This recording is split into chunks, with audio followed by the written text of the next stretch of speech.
Hi, everybody. Welcome to the India Steel Markets webinar. I'm just going to give it a little moment so that everybody can join the session, and we'll kick off in earnest just in a few moments.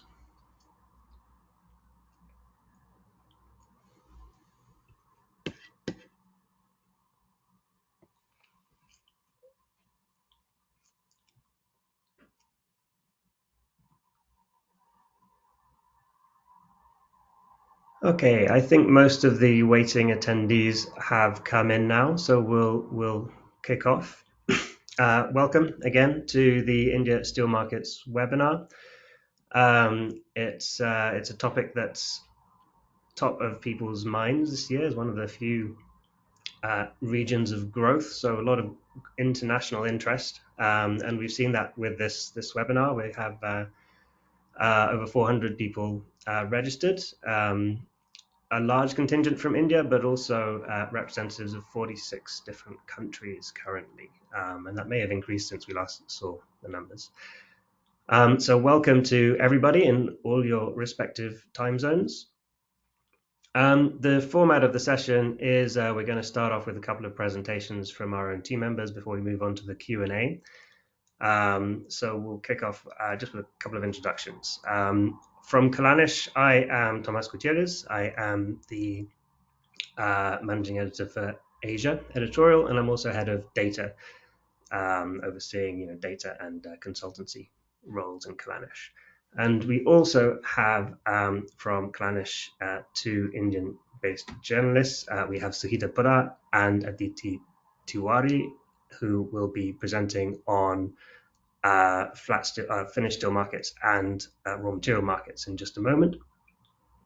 And then in our panel, we will also be joined by Pankaj Kumar Satija, who is in charge of ferroalloys and minerals at Tata Steel. We have Sushil Kumar Pradhan, Chief Marketing Officer from Jindal Steel and Power. And I hope we will also shortly be joined by Prapoda Acharya, who's Chief Sustainability Officer at JSW. Please do prepare your questions. Some of you have even proactively emailed in questions, so we certainly will have some interesting questions from the audience.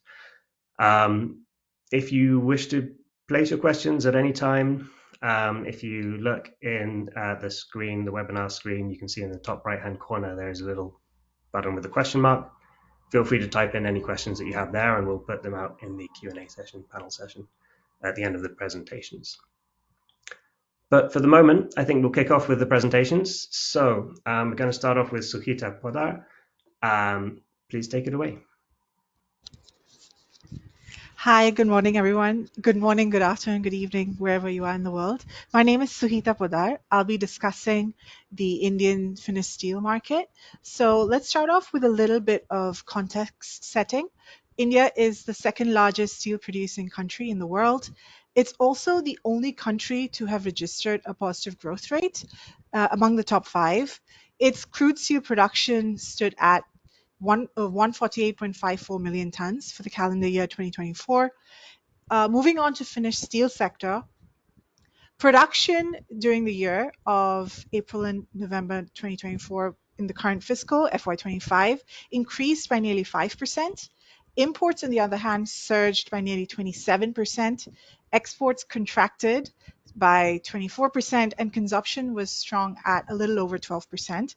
This indicates India is still a net importer in the current fiscal, and HR coils and strips were both simultaneously the most imported and exported product. China was the largest import market, whereas Italy was the largest export market. Now, what's been driving this demand and what's the market dynamics in India? Firstly, we have strong macro indicators. India's GDP has consistently been pretty strong, and government initiatives there's been a significant push from the government on national steel policies and on the national steel policy and several other initiatives as well. There's also been a significant push on infrastructure projects. Some of the key domestic end user sectors are construction, automotives, infrastructure, and manufacturing. We've also seen an interesting change in 2024 in terms of market dynamics. As I showed in the previous slide, domestic consumption, domestic imports and exports have seen a little bit of a change. Domestic demand was impacted by general elections and rising imports, which came in because of cheaper origin imports from China, Vietnam, and also from FTA countries like Japan and South Korea. Exports were also similarly impacted because of external pressures like weaker demand in Europe and other factors. I'll be drilling into that in the next slide. So if we look at the two charts here, it can seem a little intimidating at first, but let's just look at the first chart. So as we can see, all of the flat steel products in the first chart trended downwards.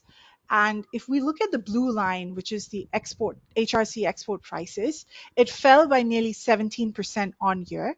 The reason for this drop was because of weaker demand in Europe, which is one of the larger markets for exports, anti-dumping risks, which the European Commission is currently investigating, and it's led to buyers being very reluctant in case they incur retroactive duties. And finally, price pressures from countries like China and other external market pressures. If we look at the purple line, that's domestic HRC prices. Domestic values fell by nearly 18% on year.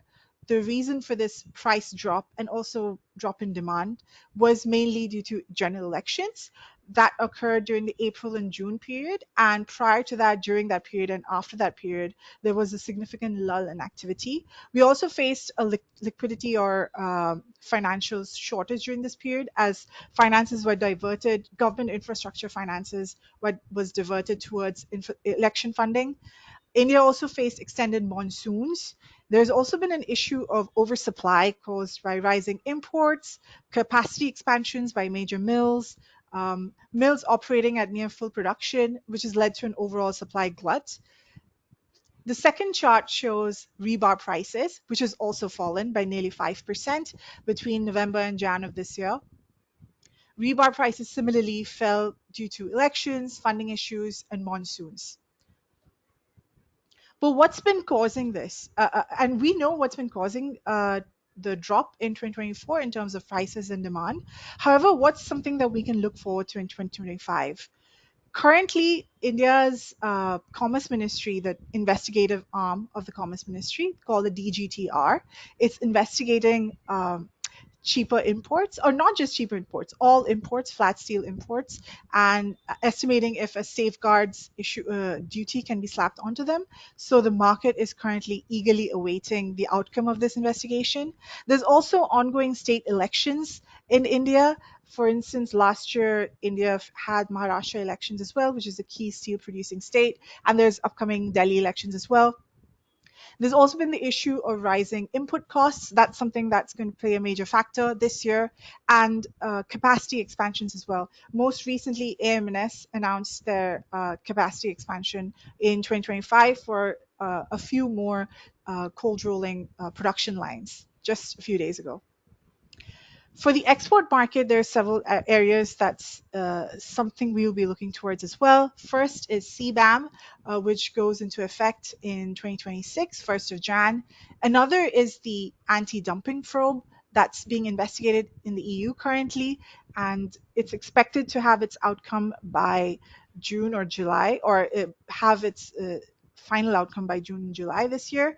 And again, competition from global players like China and others. There's also several government policies that's going to play a significant role. First is the National Steel Policy, which India aims to reach a target of 300 million tons by 2030. However, it's currently under review, so there might be some changes involved in upcoming review. India also announced the production linked incentive, the new version called 1.1, PLI 1.1, and it's expected to be a more investor friendly version, and hopefully it'll lead to more investment by steel mills.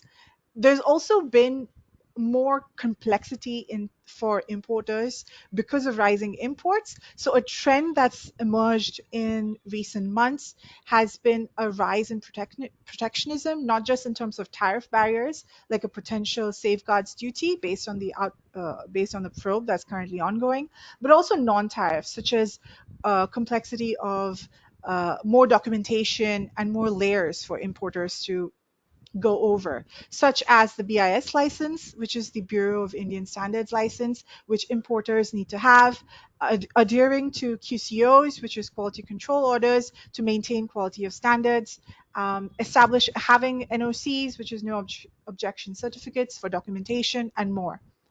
There's also the upcoming union budget for the upcoming fiscal 26. It's on 1st of February. So we'll see how the government allocates infrastructure budget for this upcoming fiscal as well. For FY25, which we're currently in at the moment, the government had increased its budget to INR 11.11 trillion, which is roughly dollar terms, a little over $132 billion. So the budget is a very significant impact on how the steel and its end user sectors will perform in 2025. And overall, some 2025 trends that have emerged is there's been a huge push for infrastructure investments from the government side, such as smart cities missions, more investments for highways and railways. There's also a huge growth potential in terms of electrical vehicle manufacturing, renewable energy, and more, which leads me to my next point of India's huge push towards green and sustainable steel production. Most recently, India announced its green steel mission, and it also defined green steel and launched the very first green steel taxonomy. So there's been a significant change in terms of focus towards sustainability and green steel. And of course, the rise in protectionism that I just mentioned. Overall, these are some of the major trends that we can expect to see, both in domestic import markets, export markets, in terms of government policies, and just macro 2025 trends. If you have any other questions, do let me know. Um, Thank you so much. Over to you, Tom. Thank you, Sahita. There's a lot of issues raised there, which we're going to circle back to in the Q&A. Just while we're waiting for Aditi, I'd like to point out something. If you look in the top right-hand side of your screens, firstly, there's the question mark where you can place your questions, but right next to that, there's another button with an attachment symbol. If you click on that, there are three files. One is Sahita's presentation, the second is Aditi's presentation, and the third is our new Steel Intelligence India report, which is a new product that we're launching this year. It's going to be a monthly report covering Indian steel from raw materials down to end user sectors. Feel free to download it. It's free for now. So please enjoy the free one. Give us feedback. And if you're interested, obviously, please contact our sales teams. But for now, please, Aditi, take it away with the Indian steel raw materials. Thank you.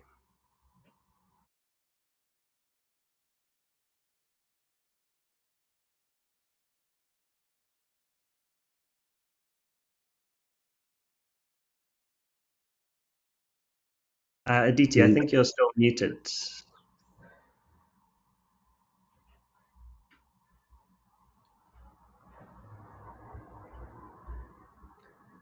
That looks better.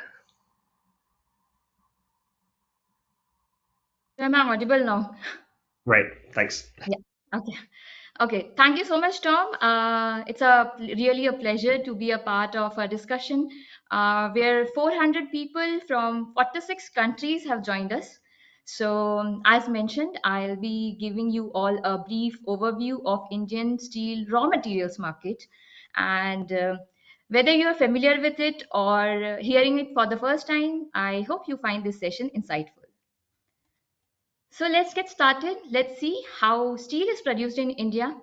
So out of the total crude steel production in India, 45% is via blast furnace route and 55% is via induction furnace or electric arc furnace route. As we all know that iron ore and coking coal are the two main ingredients to be used in blast furnaces. In terms of iron ore, India is very much self-sufficient, so which is a huge advantage to us.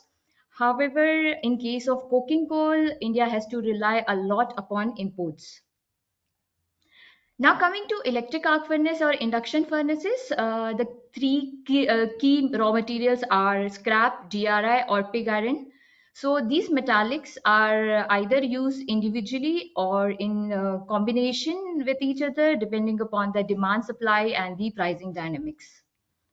Now, DRI and pig iron are produced domestically in India. However, in case of scrap, it is sourced domestically, whereas some volumes are also being imported from various countries.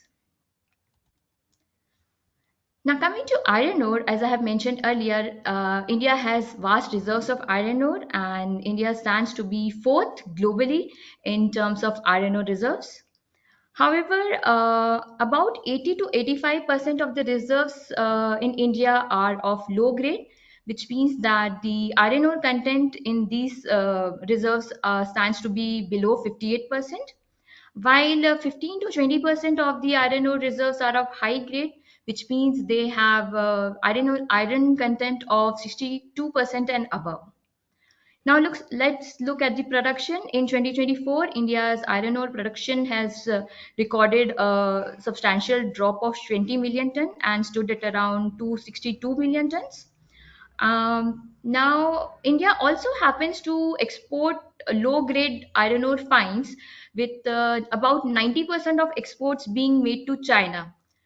In 2024, India's iron ore exports have gone down by 9% and stood at around 30 million tons. Now, looking at coking coal, India consumes about 75 to 80 million ton of coking coal. This includes PCI as well. As I mentioned earlier, India has to rely a lot upon imports to meet its coking coal requirement. So, about 85% of India's requirement is met via imports. Major suppliers of coking coal to India is Australia. However, for last 3 years, India has been seeing increased coking coal arrival from countries like Russia and even Mozambique. In 2024, India's coking coal imports is estimated to rise by 5% to 58 million tons. Looking at domestic production, India's domestic coking coal production stands at around 65 to 66 million ton. So, despite such huge volumes of production, India has to rely upon imports. This is mainly because the quality of coking coal available in India's domestic market is not very good. It has got very high ash content, because of which the good quality coking coal has to be imported. Along with that, India has a very limited washing capacity. So ultimately, we have just 10 to 11 million ton of washed coking coal, which has to be blended with the imported coking coal from other countries. Interestingly, India also happens to import met coke from in last 3 years, and we have been seeing increased imports, especially from Indonesia and China. So, in 2024, India's met coke imports rose substantially by 24% and stood at around 5 million tons.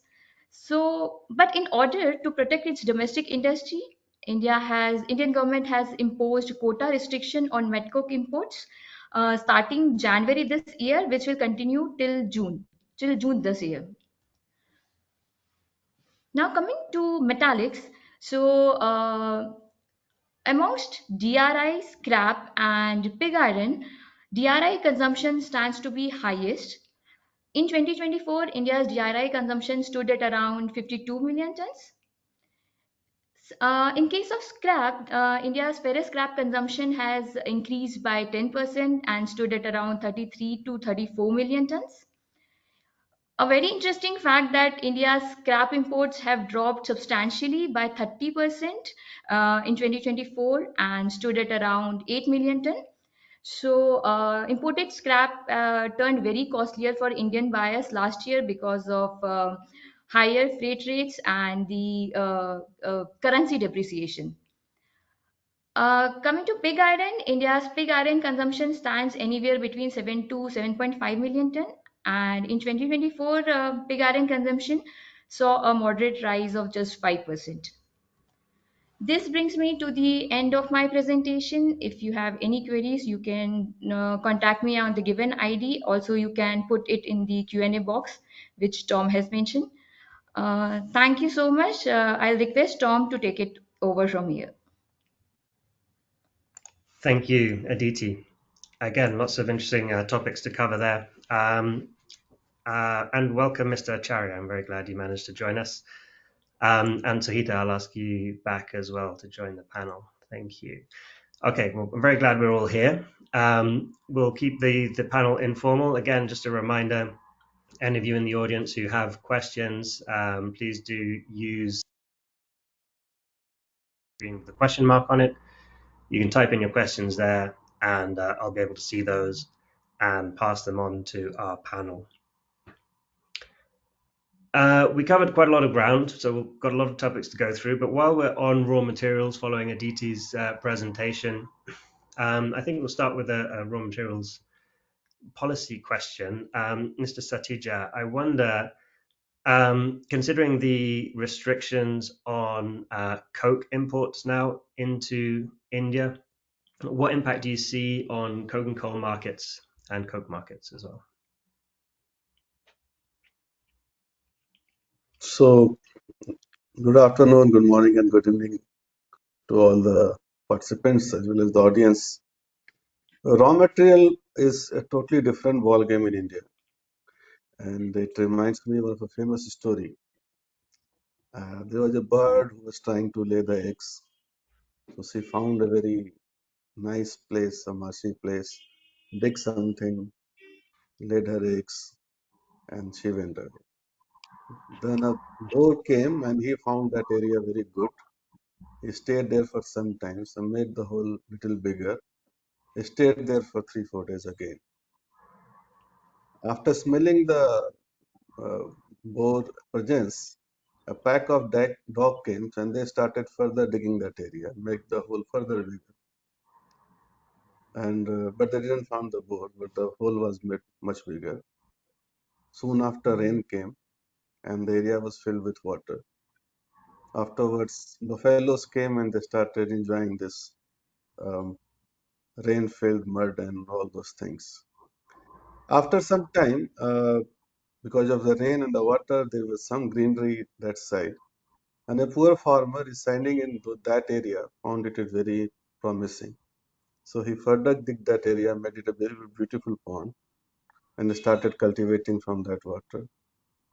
Soon after, a rich person came, and then he saw that an opportunity, and he told the poor farmer, "This doesn't belong to you. This is my area. So you get out of this place." So while the rich and the poor farmer they were discussing, the birds, the boar, pack of dogs, they all came and they started listening to the conversation, whose water it is. And same thing applies to the mineral. So mineral property also, it's many a times it depends whose mineral it is. So it's heavily taxed in India, and there are multiple agencies trying to take money out of it. And whether it is being used judiciously, that's a separate question. But the taxation in Indian mining industry is very high. So as Aditi was mentioning about the fourth largest reserve of iron ore India has, there are still question mark whether India steel making is having the advantage of this raw material, particularly iron ore availability, because as such we are heavily taxed, and with the auction regime, the prices of iron ore are much higher and higher. And as you are aware, there are different states who are trying to put their own taxation regime. Coking coal also, the reserves are very high, but yet we have not been able to harness.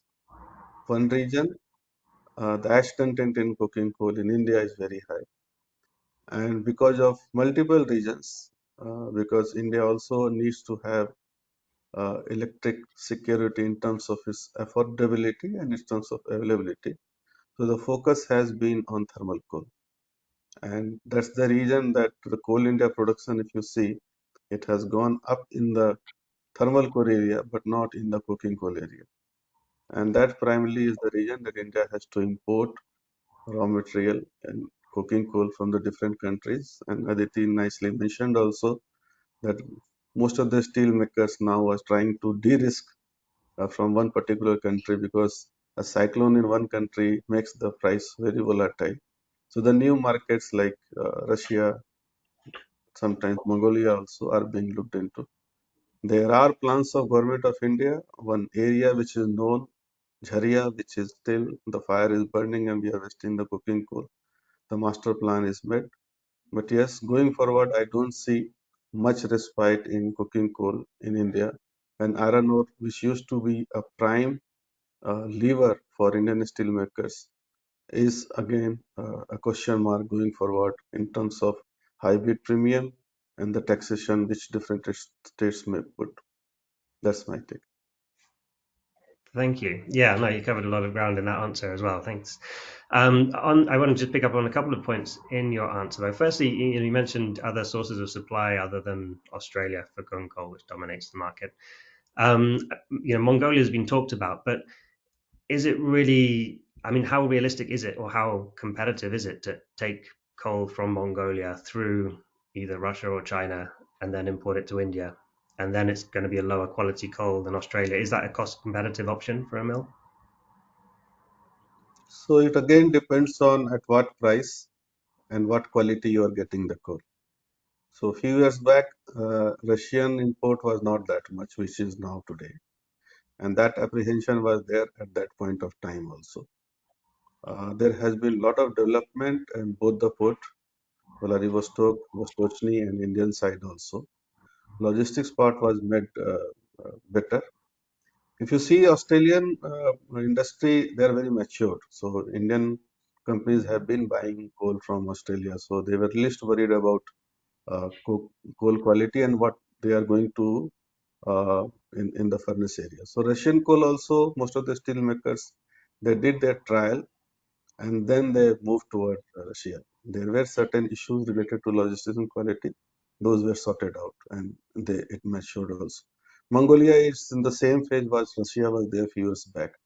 So how they are going to take care of the logistics challenge, how they are going to ensure the quality of raw material, what they are sending is consistent, and probably both these are established. Probably Indian steelmakers will find some respite from the Mongolia also, but it's on a nascent stage, I can say.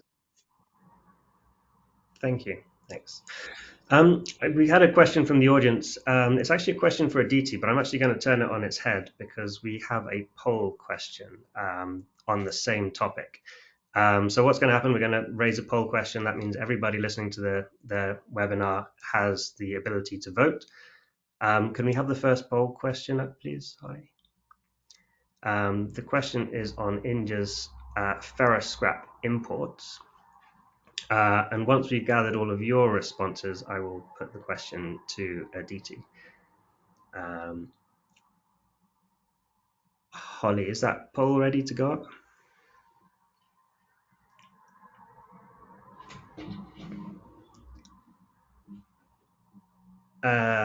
This is the other poll.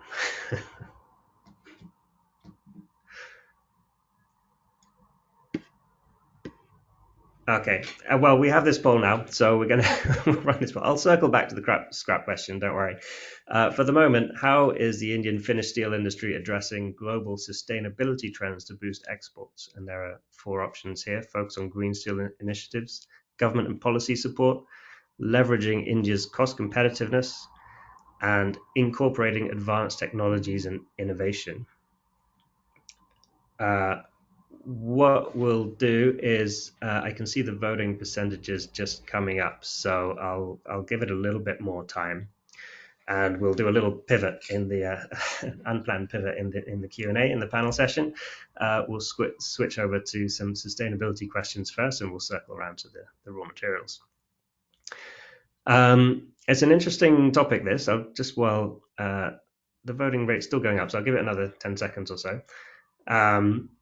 as mentioned, India has just defined green steel again, but I think as an outside observer, that definition is quite distinct from what's going to be going through in trade measures such as CBAM. So linking this question to exports is in a way a question over whether India's definitions are matching international definitions of green steel.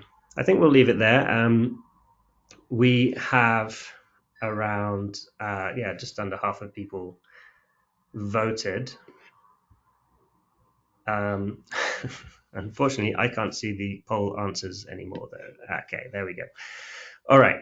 So coming out on top is the focus on green steel initiatives at 35%, government policy and support second, just over a quarter. India's cost competitiveness and incorporating advanced technologies are really almost tied below that.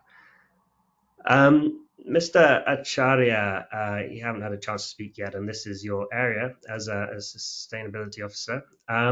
What's your reaction to that poll? I mean, how do you feel that matches your professional experience? Thank you, Thomas, for that question. I hope I'm audible. Yes, I can hear you. Oh, thank you very much.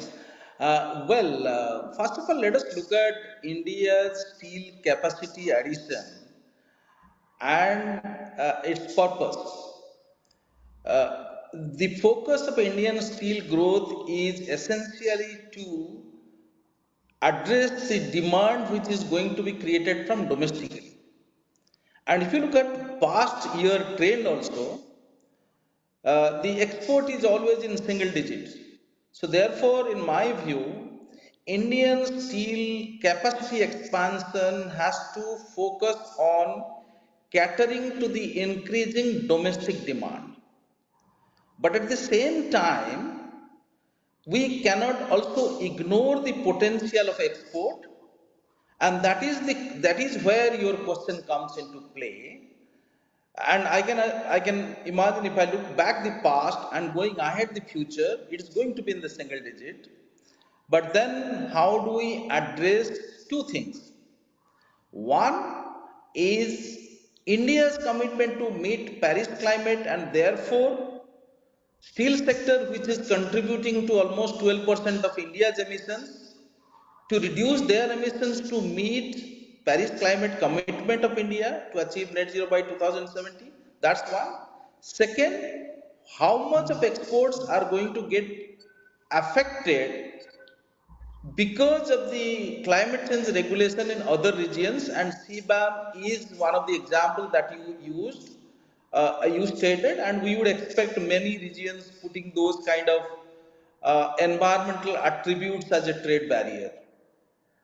Uh, if you look back in the history, India has been beneficial. The Indian steel industry has taken advantage of their cost competitiveness. Now, Indian industry has to be carbon competitive as well.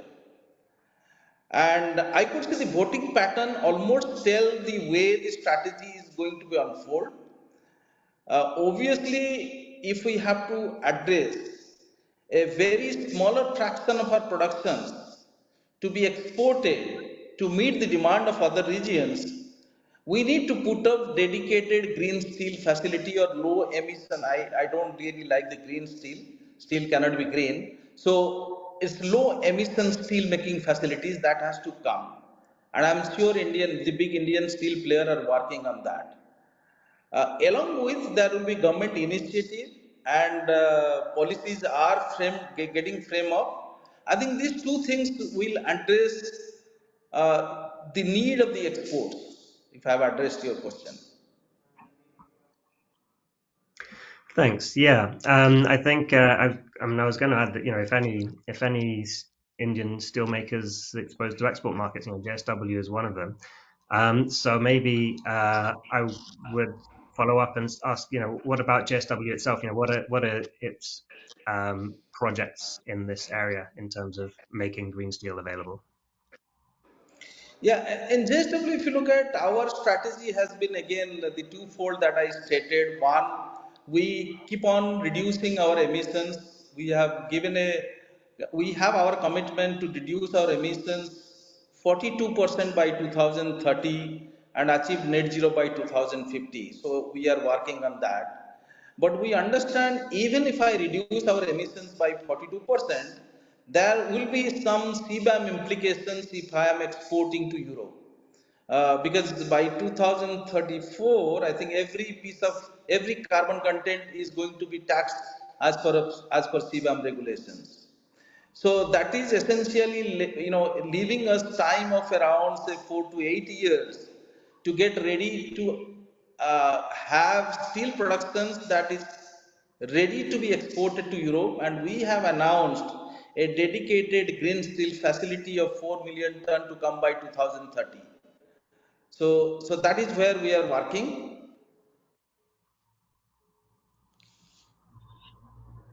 I think we had a little drop in your connection, Mr. Acharya. Are you back? Yes, I can see you now. Yes, I'm back. So what I'm telling, we will have two-pronged approach to address these export issues. One is reduce the emission in our existing facility as much as we could in line with our own strategy of reductions in short term and reduction in long term, and then put up dedicated green steel facilities, which will obviously, at the moment it is financially, it will have larger implications. So we will be putting those for export purpose. So that will be our strategy to handle those tariff, CBAM related regulations which can impact to our exports.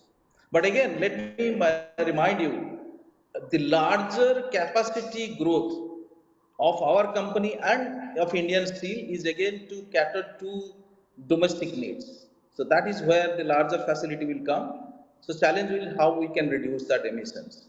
If you look at that part, we are working on very significant investments. We have announced even to achieve our 2030 targets, we need almost $1.4 billion investment to reduce our carbon emissions. One of the significant lever that is going to work is energy transitions. We are trying to run our steel facility by renewable energy only by 2030. Of course, you will be using the internal gases, but then rest should be powered by renewable energy, which is financially viable. We have already, our board has approved almost 2.5 gigawatt of renewable energy, and we are estimating we need to 10 gigawatt renewable capacity by 2030 to make our short-term goal achievable. The other part, I think Aditi talked about the iron ore quality is an issue, and that is also a significant contribution to higher CO2 emissions. So we are investing or planning to invest heavily on beneficiation of our iron ore so that we can improve the quality of iron ore. That will essentially reduce the coke rate or the carbon input, and that has dual benefit. It will reduce the CO2 emission. It will also help us in reducing because we are importing. So it will help us in making our cost competitiveness and reduce dependency on the import of this costly material. We are looking at process efficiency improvement. That is how we can produce more with less. That is where we are working on a specific program for last 2 years.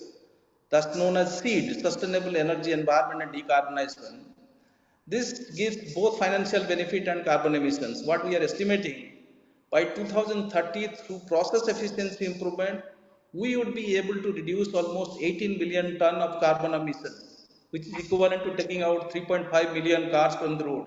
That's going to be a significant, lever in the short term to decarbonize ourselves. We are also focusing on the future technology. We also understand green hydrogen is going to play a role in the decarbonizing steel industry, and you need to be early mover to understand how the technology works. We are already putting a 25 megawatt electrolyzer, which will be providing us around 3,800 ton of green hydrogen by this financial year, and we will be using that for DRI. So we become future ready, and then we can scale up when the cost of hydrogen drops around $1.5 or less than that. So we are working on that. We are working on carbon capture utilization. We are running a 100 ton per day plant where we are capturing carbon from DRI process, cleaning it, making it dry as supplying to beverage industries. We are working on a 300 dpt plant feasibility to work on the blast furnace gases. Carbon circularity is another issue that is going to play an important role. That our stated objective that we should be leader in blast furnace BOF process with least carbon emissions. So essentially that leaves one of the part that the CO2 which comes out of the process, can it be used as a reductant? And that is another process on the carbon circularity we are using. And as the scrap availability will increase, because we know there is a challenge of scrap availability in India. In fact, India is a net importer of the scrap. And with the restrictions and pressure of decarbonization from all geographies, this is going to reduce. So there we are setting up and we are putting our own supply chain to ensure that we start using, bringing in, and have the capability ready to use more and more scrap in the future. I think these are the initiatives that will help us in achieving our stated objective, therefore reducing the emissions and putting completely new dedicated facility to meet the export requirement related to CBAMs. Thank you. Yeah, so quite a number of initiatives there in terms of producing greener steel. I'd like to kind of stay on the same topic, but bring Mr. Pradhan into the conversation. We had a question emailed in this morning, right? Somebody who's going to be joining the webinar from one of the largest steel consuming companies in the world. And they are asking about are Indian companies doing enough to make green or lower emission steel available to the market for the customers that need it? I wonder if you had a comment on that. Okay. So that's the question. So good afternoon, everyone. And Mr. Acharya has very nicely put in what are the efforts Indian steel companies are putting in to make low carbon emission steel. And the capability wise, I don't think any of the Indian steel companies are not capable in making green or low emission steel. It's only the mix of the raw material and the process in which we are working on how the cost economics will work out. So, for example, we have taken a EPD of 465, I think 465 kg CO2 emission per ton of steel in one of the plants, but then it's 100% through scrap route, right? And when you do it through 100% scrap route, the tapping time, the cost, everything will go up manifold. So we get a lot of inquiries on green steel side from a lot of leading players because consumers globally, because we have the EPDs. So, but as soon as we tell about the cost on of the green steel, most of the users they convert it to the gray steel, right? So, it's not a question of whether we can produce green steel or anybody can produce green steel. The question is when it will become affordable when it will become affordable so that the usage can increase. And that's what Mr. Acharya explained, and that's what we are working on, how to make low emission steel affordable, how to go to, and worldwide everybody is speaking of green steel, but then in India, I think we are the first country who have given a definition to green, what is low emission steel. We have given the rating system on low emission steel, 4-star, 3-star, 5-star type of rating, and that will, I believe, that will be a game changer where consumers will ask for more rated products, and that's what will be aligned to their own sustainability goals, and that will go in a long way to making steel low emission or making net zero, the targets which the government has set. I hope I was yes, yeah, no, that does. And I just wanted to kind of broaden that question outside of green steels, but in a similar focus. India has a number of growing manufacturing sectors, automotive, for example. Are Indian mills also catching up with the kind of increased quality requirements, for example, that you need to supply automotive rather than other sectors, and increasingly high-end automotives? Yes. So as the requirement will grow up, for high-end steel, so JSW, for example, we are not into automotive right away, but then we are investing heavily on a hot strip mill. The hot strip mill has been commissioned, and it can produce hot strip HR coils, which can be consumed in auto, but then HR coil, it can't go in HR coil form. The requirement is hardly 1% of the automotive components. Most of it will be go through a cold rolling mill, and so we are investing there. But right away, I think AMNS, Tata Steel, JSW, they all have the capabilities to meet the stringent of the automotive component requirement. See, over the years, if you look at the trend of imports which was happening to the country, most of the high-end products, most of the value-added products are gradually getting replaced by the Indian mills. If I speak of my company, JSPL, I remember a few years back, maybe around 6 years back, most of the head hardened rails was imported in this company. Almost 100% was imported in this company. And today, we are supplying almost 100% to the Indian market. The requirement is growing with more and more metros are coming, and more, and that particular 100% import substitution has aligned with the government goal of creating more railway infrastructure with a high carrying capacity, which will be heat treated rails, right? So, like in yellow goods, if you take the example of yellow goods in this country, all the quench and tempered plates required for yellow goods were getting imported. Today, everything is being produced in the country, and that has helped the yellow good companies or the global companies like Caterpillar and all to bring most of their supply chain to India, and they are expanding heavily. So, so, uh, so, so if you look at the data, if you look at the type of growth on the value-added sector the Indian mills have made, I think now we are capable of producing everything and anything whichever steel is required. Thank you. Yeah, that's an excellent answer. And Thomas, if I may add to Mr. Yeah, just to add Mr. Pradhan's point, let me use an example. India, there is a growing demand for energy, and there is a phenomenal energy transition is going on. The electrical steel demand is going to go up, and we need more and more electrical steels. If you look at that, is Yes. where we are trying to produce them in India. For example, in JSW, we have a tie-up with JFE, which is Japanese steel industry, and we have already put a electrical energy plant in one of the plant.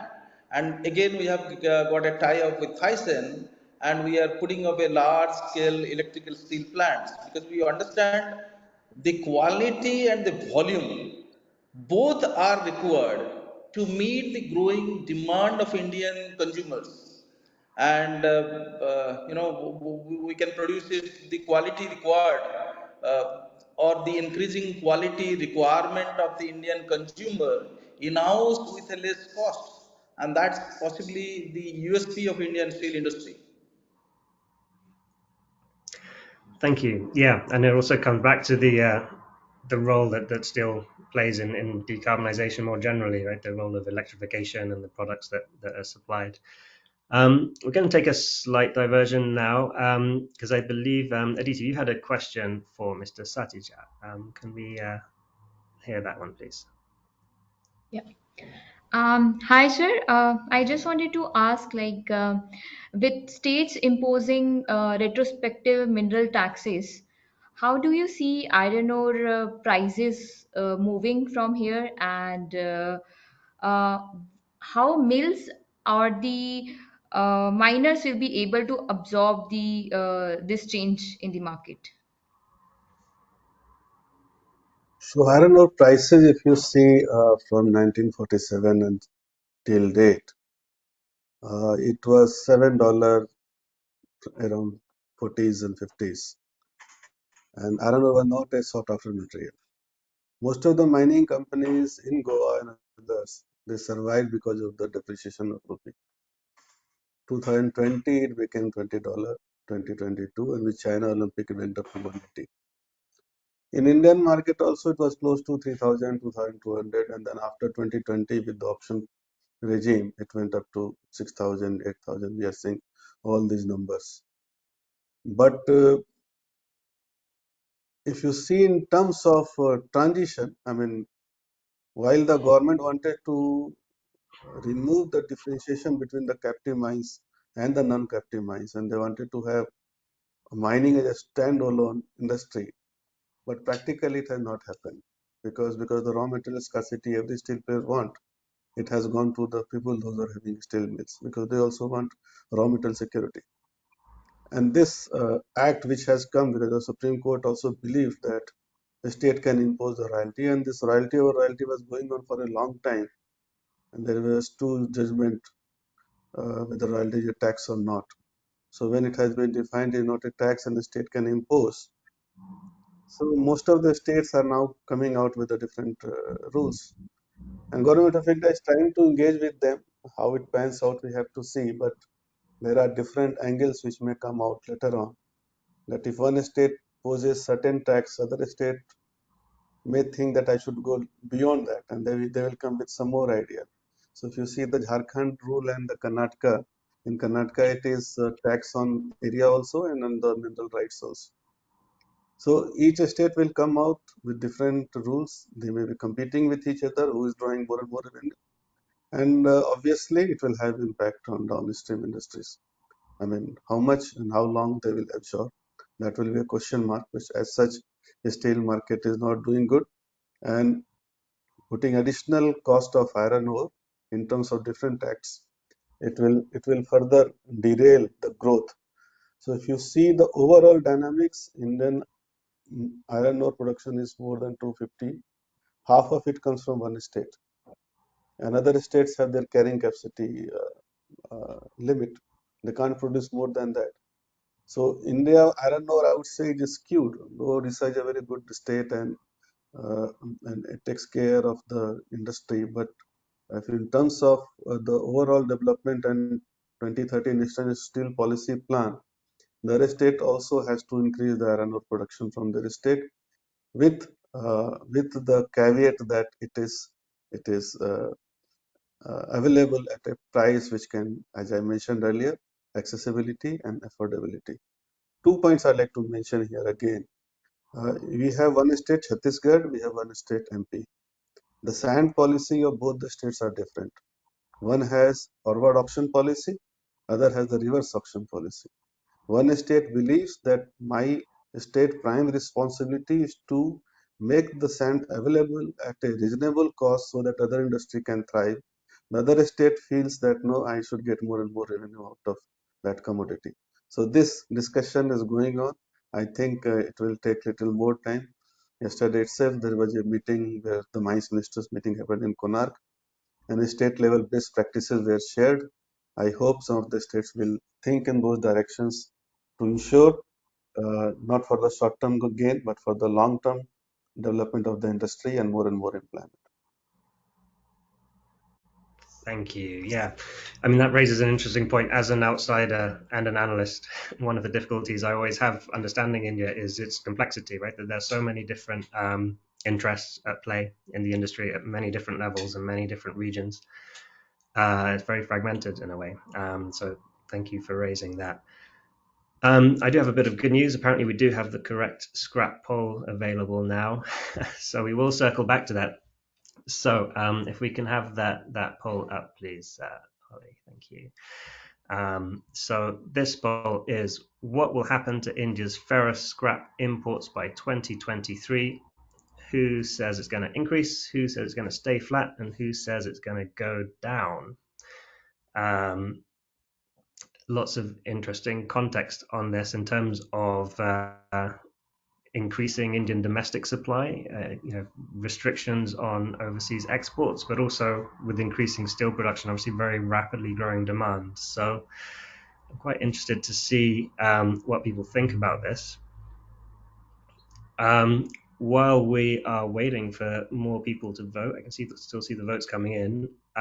This might be a good moment to point out that in our first edition of the Steel Intelligence India report, every month we have a feature on a particular issue.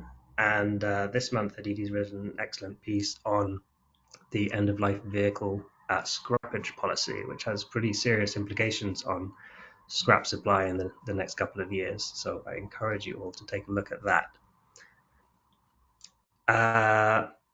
Still ticking higher, but I think we'll call it there because it seems like there is a fairly clear winner there. It seems 59% of people think imports are going to increase, and an even split stay flat and decrease.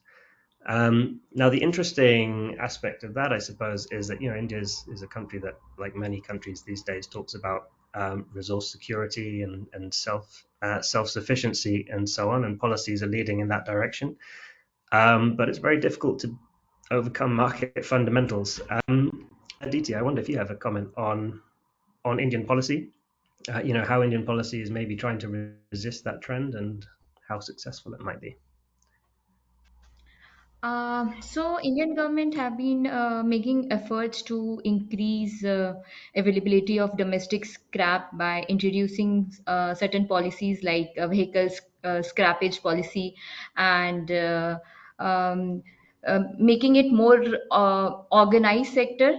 So scrap collection and the entire sector is very much comes under very informal one.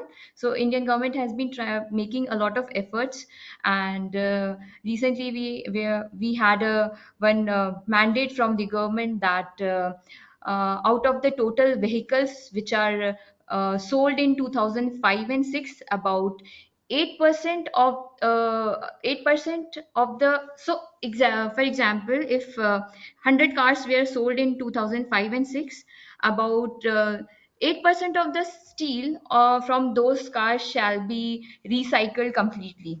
So and this mandate will start from April 2025. So such policies government has been trying to come up to make more of scrap available in India. Also, primary mills like Tata and JSW have been making efforts, opening their scrap centers around in certain locations. So it will be very interesting to see how effective these policies and measures taken by government will be implemented, because announcing the policies and the implementation, there is a huge gap between the two. So let's hope that we can generate more scrap via various policies that government is announcing.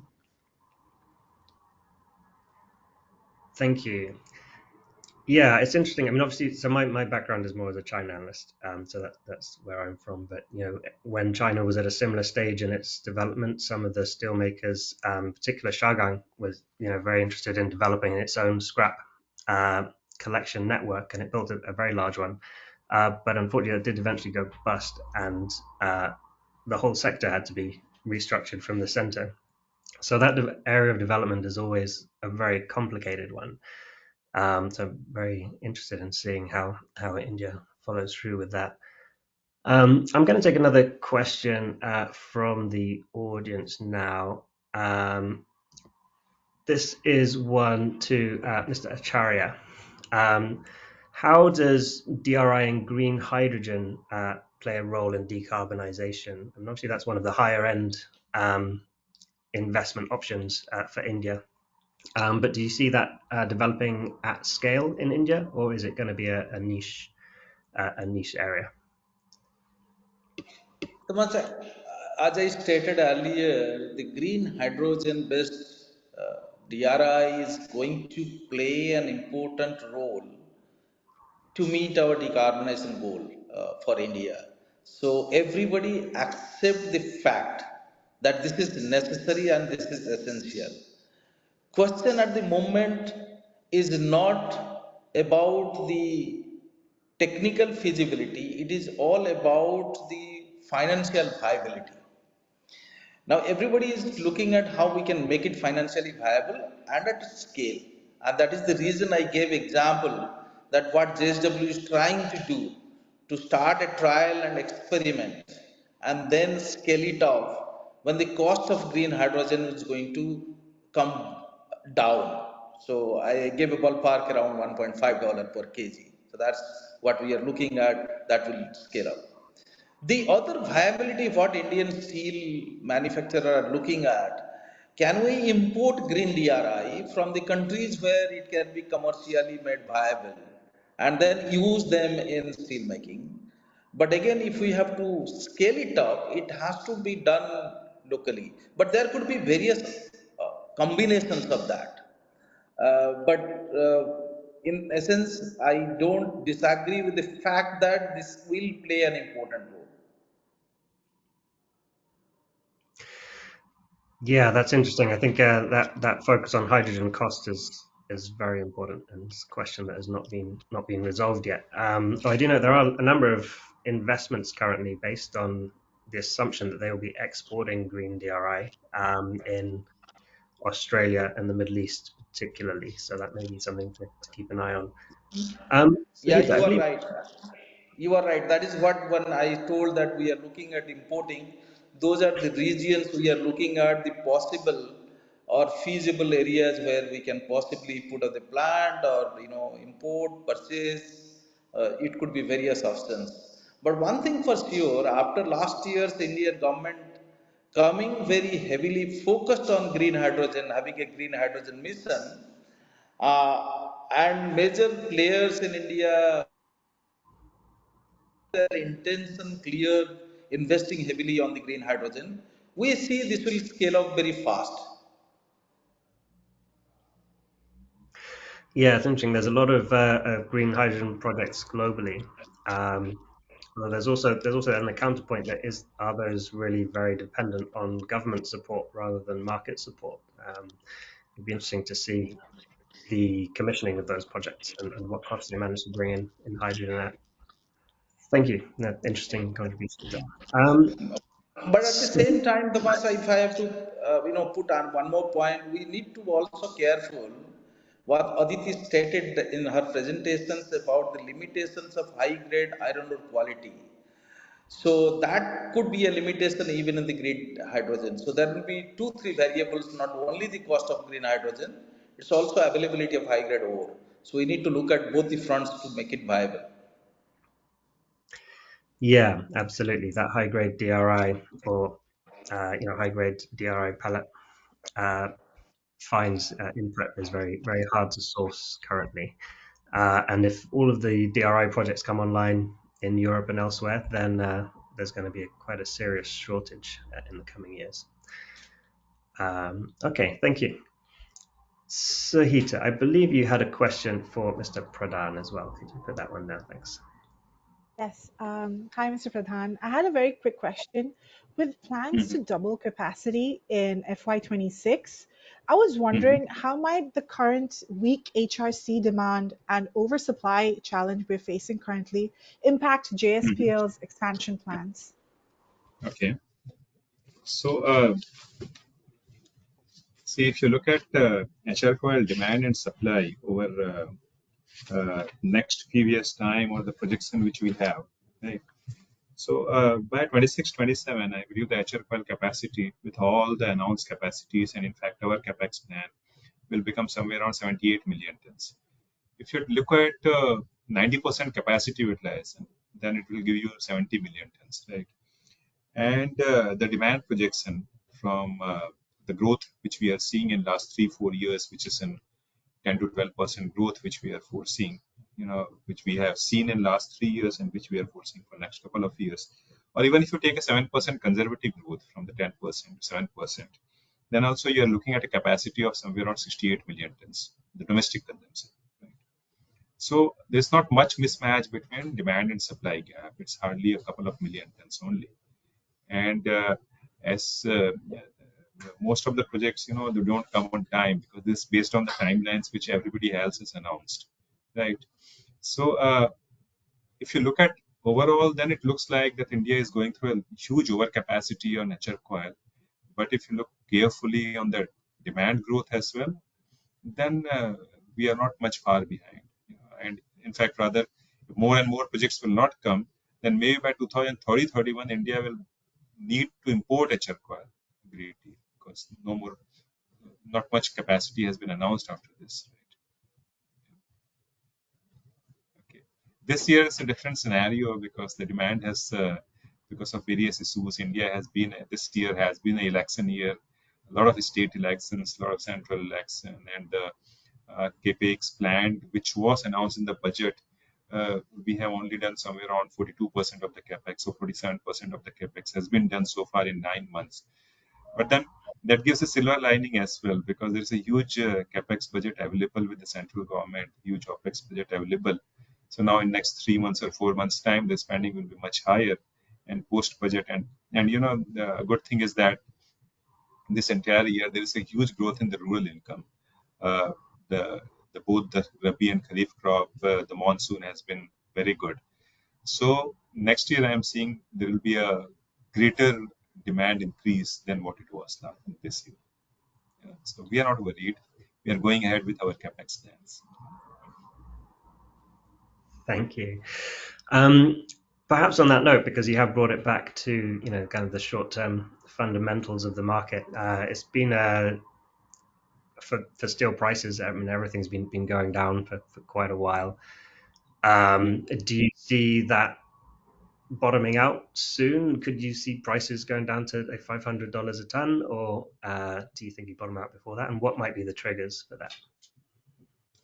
See, in India, I don't expect the prices to go down further. So we have seen prices getting bottomed out, and then again it's increasing. Its cycles have become smaller, but then we are not seeing prices going below the current level anytime in the year, and rather we are looking at the prices which are lowest in post-COVID times. In last maybe 2 years' time, this lowest price what we are seeing. One good thing is about this time is that even the cost has gone down. The iron ore prices are below 100 trading now. Coking coal is below 200. So that gives enough percent to the steel mills also to adjust the prices and protect their margins.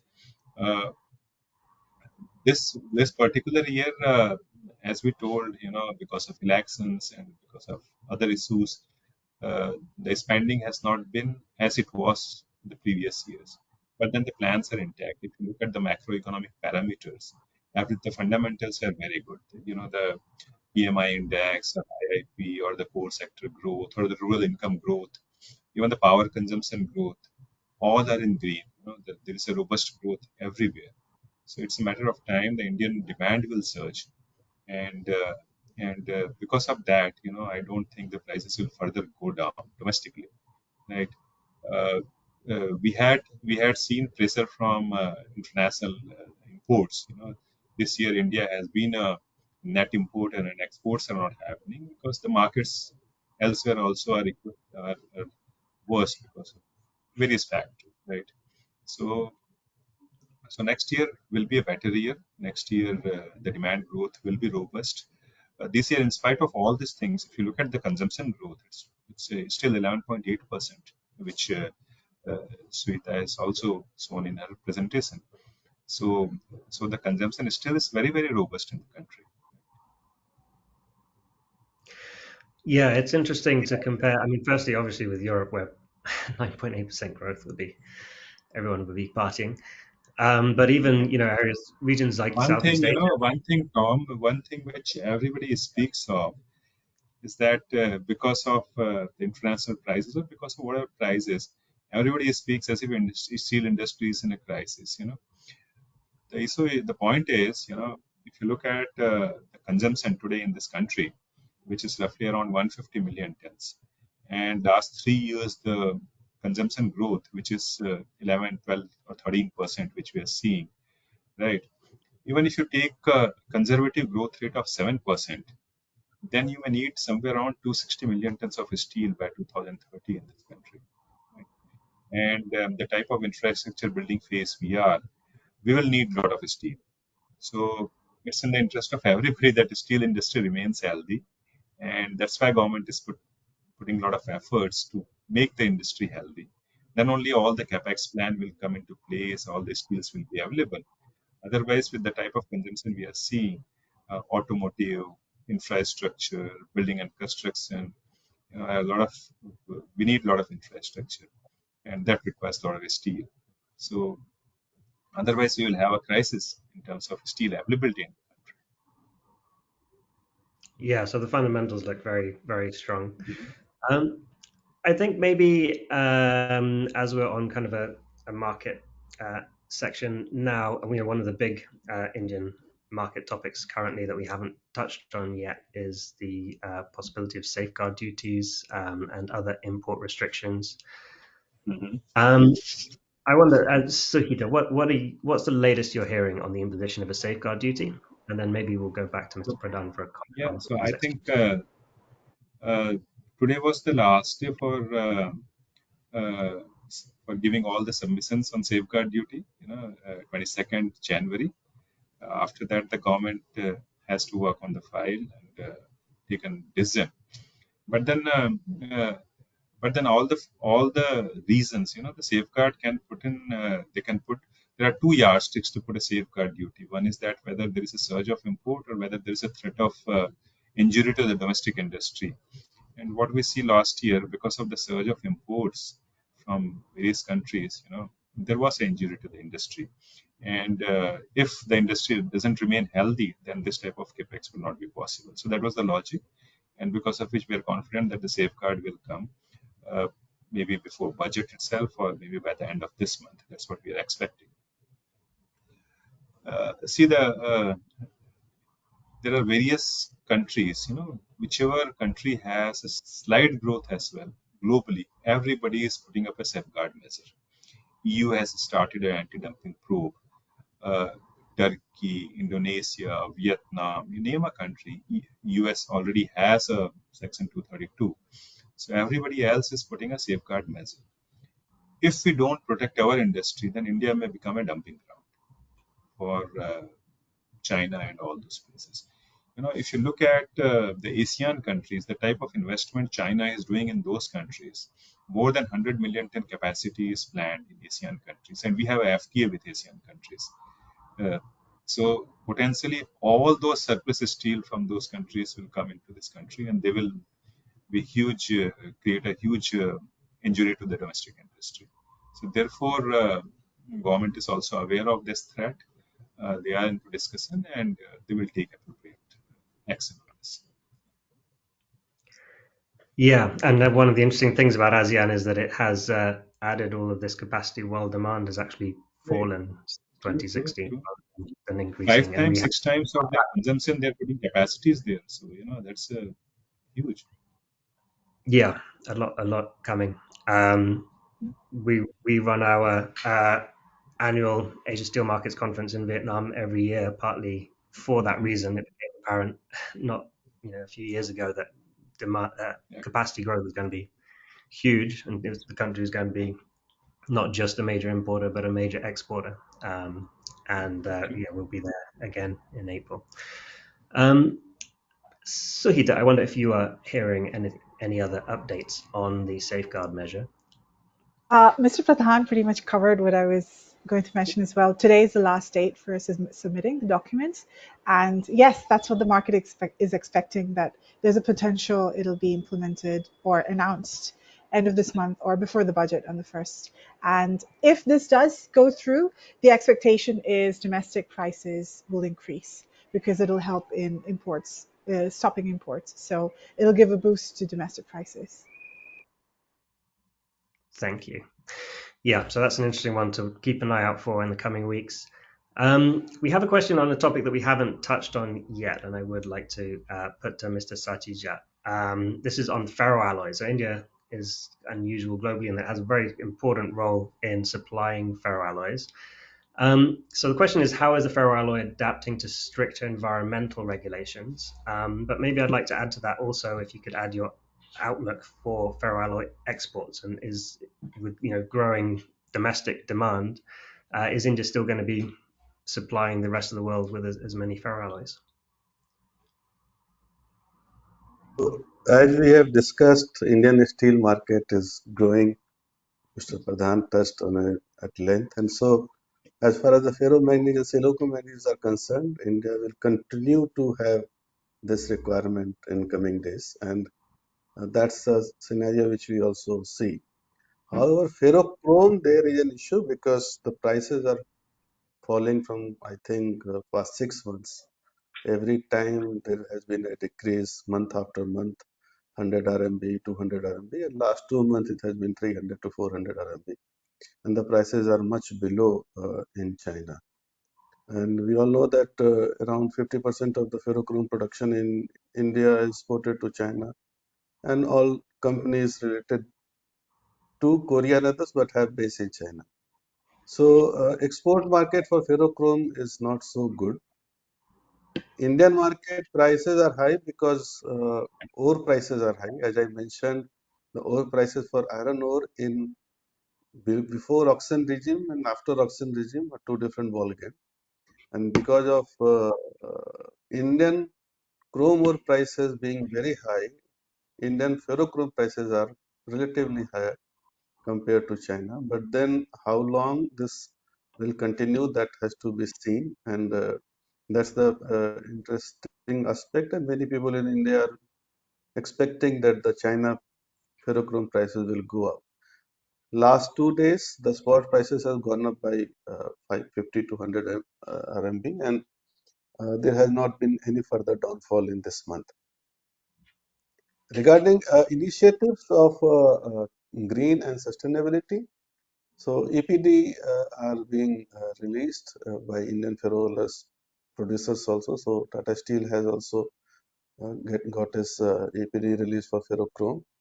Uh, Water is one area where most of the ferrochrome producers they need. So most of the companies they have gone for smart water management system. Tata Steel has also gone for smart water management with IoT based devices with a startup called FluxGen.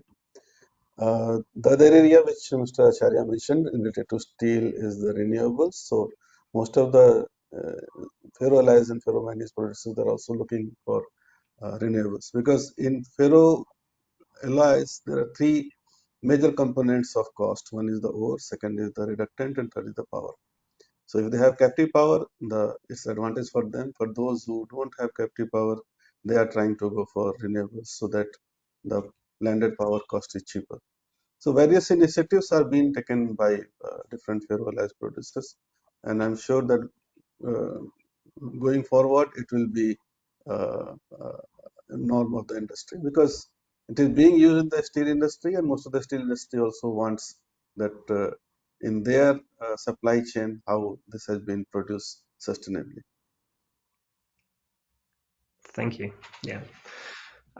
Staying perhaps on sustainability, but there's one name that I can't possibly not mention this week, unfortunately, because everybody's been obsessing over it. At least they have here. With the election of Donald Trump and him taking office, there's this kind of cultural shift, maybe in the way markets are reacting to sustainability issues. Mr. Acharya, I wonder if you have any thoughts on that. Are we going to see pushback to sustainability as an area for investment, or is it something that will continue because it is simply a Uh, fundamental Tom, trend? I will just excuse myself. I have a flight to catch, so I will take you. You? Apologies, I Yeah. remember you did give us warning on that. Thank you very much, Mr. That's, Pradhan, for yeah. your Thank you. contributions, Thank and you. next time. Thank you. Thank you. Thank you. Goodbye. No, thanks, Tom. That is a very interesting question. I think everyone is asking. I always say that if you need to look at future, we need to look back. And this is not the first time Trump has stated or done what he had done already when he was first time president. He had withdrawn at that time also in Paris Agreement. This time also he has drawn from Paris Agreement. And I think Trump administration was very clear on their strategy. But that is where when I look back, I don't think climate agenda globally was pushed back. But there is essentially will be a temporary setback, because it all matter what leaders and the largest one of the largest emitters says. and many of the countries might follow that as an excuse. But I am an optimist. I believe this is the issue that is going to significantly impact not only the mankind but the businesses, because ultimately we are here to ensure that our business continues and make profitable business. There are opportunities in handling sustainability. So climate change provide a lot of opportunities that a business need to focus on, and at the same time we need to manage the risk. The situation are not going to change. So let us hope that it doesn't pull back much further to derail the talks. But yes, there will be temporary setback. There will be more uh, climate deniers, you say. But on ground, realities is staring to all of us. I hope the global community will take that clue and push the sustainability agenda ahead. And specifically, what the business, my always advice has been, and that I drive in our group, is that let us look at the opportunity that is available to us and exploit those opportunities.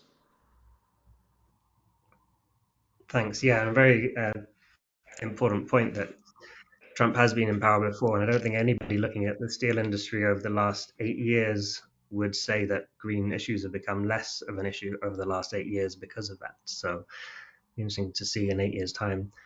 Mr. Satija, I'd like to put a similar question to you. I mean, in terms of trends for green steel, this also impacts raw material sourcing and so on. I mean, do you see any change in the direction of that in terms of your priorities when you're sourcing raw materials or deciding your production methods? Do you see green steel becoming less of a factor over cost, or do you not see that change? No, so it's not only limited to one department or one process. It has to go end to end. So in the raw material also, this is being into it. So most of the mining companies, they are also looking for adoption of electrical vehicles. For the light vehicles, they've already done. For heavy vehicles, some have done, some are still in the process. Uh, Energy efficient devices, water efficient devices, that also being taken into the operations. And wherever the electrical vehicles are there, I mean, they're trying to have through renewable powers, that is also being seen the daily path. And Mr. Acharya mentioned about the high quality raw materials. So Government of India is also working on beneficiation strategy for low grade, which are there, and many such initiatives are being talked about, so that we can have a higher quality material which will require lesser fuel to reduce. So it's not only limited to steel; it's limited to across the value chain. Thanks. Yeah, these issues interplay in complex ways, and I also wonder if climate change is perhaps a catalyst for investment in the industry in terms of finding new ways and better ways of doing what we already do. It already has. I mean, Coke, for example, was out of coke and coal was only really invented as a reaction to deforestation, right? That it used to be charcoal 100 or 200 years ago. So So, so, so we go have on. also taken trial of biochar in our ferrochrome operation. So, and then how we are going to do NBS, nature-based solutions. So that approach is being taken not only in steel plant but in ferro plant and raw material. Yeah. Yeah, the cycle kind of coming full circle. Thank you. Okay, we have a couple of questions just to round up. There's one just very practical question for Acharya. Carbon capture and storage, is that a solution that you see developing in the steel industry in India?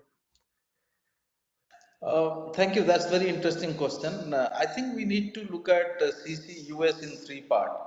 I see carbon capture and utilization is something which steel industry will start doing, because that can give some commercial values back. Carbon capture and storage has to happen if we have to achieve net zero in steel industry. Otherwise, it is not going to happen. But that depends on two conditions: at what point the cost of storage is going to be the equal or more equal or less than the cost of carbon. So that is the situation, possibly the equation will work out. Second thing, no industry on their own are going to able to do carbon capture storage. It has to be a collaboration. There are a lot of facilities, common supply systems, collaborations are needed. I don't see carbon capture storage in large scale, at least in India, going to happen in soon. There will be trials. There will be, like government is also thinking of. But carbon capture and utilizations that we can soon see happening. So that will be my take on CCUS. Thank you. I've been told we're over our time limit, so I'm going to have to wrap up there. There's a few questions that have not been answered. Please, those of you who have any further questions, please do reach out to us by email or WhatsApp or however you can and ask those questions, and we're happy to discuss them.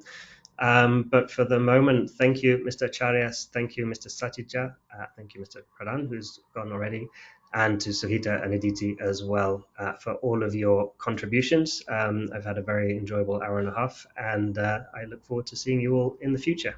Thank you very much. Thank you. Bye bye. Have a lovely day. Thank you. Thank you, everyone. Thank you.